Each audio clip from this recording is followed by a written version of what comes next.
Depuis Colombo, la capitale du Sri Lanka, vous pouvez prendre un vol direct une dizaine de fois par jour vers à peu près tous les pays du Golfe.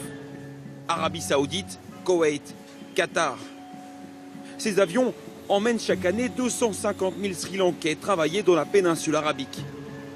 Il y a des ouvriers, mais aussi beaucoup de femmes de ménage, des cuisinières.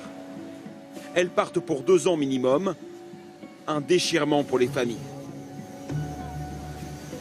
Mais depuis quelque temps, toutes ces femmes racontent la même histoire. Avant de partir, on leur a injecté un mystérieux médicament. Je ne sais pas ce qu'ils m'ont injecté. C'est le docteur qui m'a fait ça pendant le test médical. Il s'agirait en fait d'un contraceptif puissant. Officiellement pour éviter un rapatriement coûteux en cas de grossesse. Mais des témoignages font aussi état de harcèlement sexuel, parfois de viol, dans les pays du Golfe.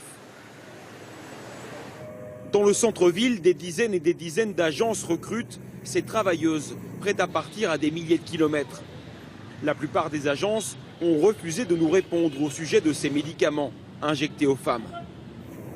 Une seule nous a ouvert ses portes. Le directeur nous reçoit. Vous êtes d'accord si on filme? Pas de problème.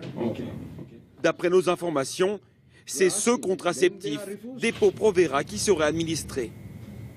Nous nous en sommes procurés pour 3 €. Est-ce que vous leur injectez ce type de médicament aux femmes qui partent travailler dans le Golfe? Oui. Oui. En fait, c'est un centre médical avec lequel ils travaillent qui fait les injections, selon des consignes venues spécialement du Conseil de santé des pays du Golfe, un organisme public. Ils nous donnent une charte avec ce qu'il faut faire. Ce qui est bon et pas bon. Et ce genre d'injection, ça fait partie de ce qu'ils demandent, spécifiquement. C'est obligatoire. Oui, obligatoire. Si une femme de ménage refuse, nous ne pouvons pas donner le certificat. Et donc, elles ne peuvent pas aller dans les pays du Golfe.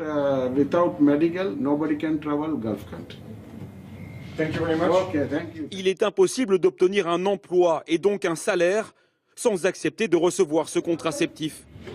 Normalement, son effet dure 3 mois, mais dans de très nombreux cas, les femmes restent stériles bien plus longtemps, comme le précise la notice.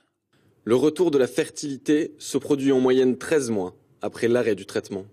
Selon certaines études, il peut provoquer aussi une perte de densité osseuse et un risque accru du cancer du sein. Dans un village à 7 heures de route de Colombo, nous suivons 2 membres de l'ONG Migrant Network. Elles viennent rencontrer 2 femmes récemment rentrées de Jordanie et d'Arabie Saoudite, où elles étaient femmes de ménage. Elles aussi ont été trompées par ces agences qui travaillent pour les pays du Golfe. Oui, j'ai reçu l'injection. Mais ils ne m'ont pas dit ce que c'était. Ils ne t'ont rien dit du tout? Non, ils disaient que c'était un vaccin. Elles affirment que leur santé s'est dégradée.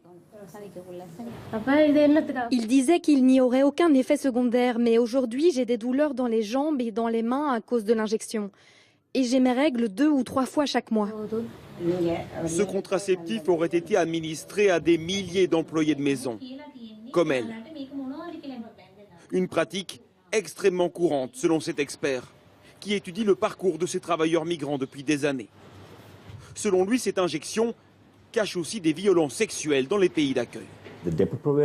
L'injection de Depo-Provera est bien sûr pour qu'elle ne tombe pas enceinte, mais aussi à cause du harcèlement sexuel. C'est courant, ça? Oui, c'est quelque chose de fréquent. Et ils se disent, elle est protégée, elle a pris le contraceptif et elle n'aura pas d'enfant. Mais ce n'est qu'une petite partie du problème. Qui s'occupe du traumatisme qu'elles doivent traverser?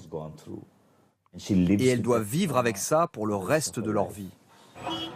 Le gouvernement du Sri Lanka, de son côté, nie en bloc et affirme qu'aucune travailleuse n'a jamais reçu de contraceptif contre son gré. Bien sûr, il faut préserver les bonnes relations avec les pays du Golfe qui payent chaque année plus de 5 milliards d'euros en salaire pour cette main-d'œuvre, une somme directement réinjectée dans l'économie du pays.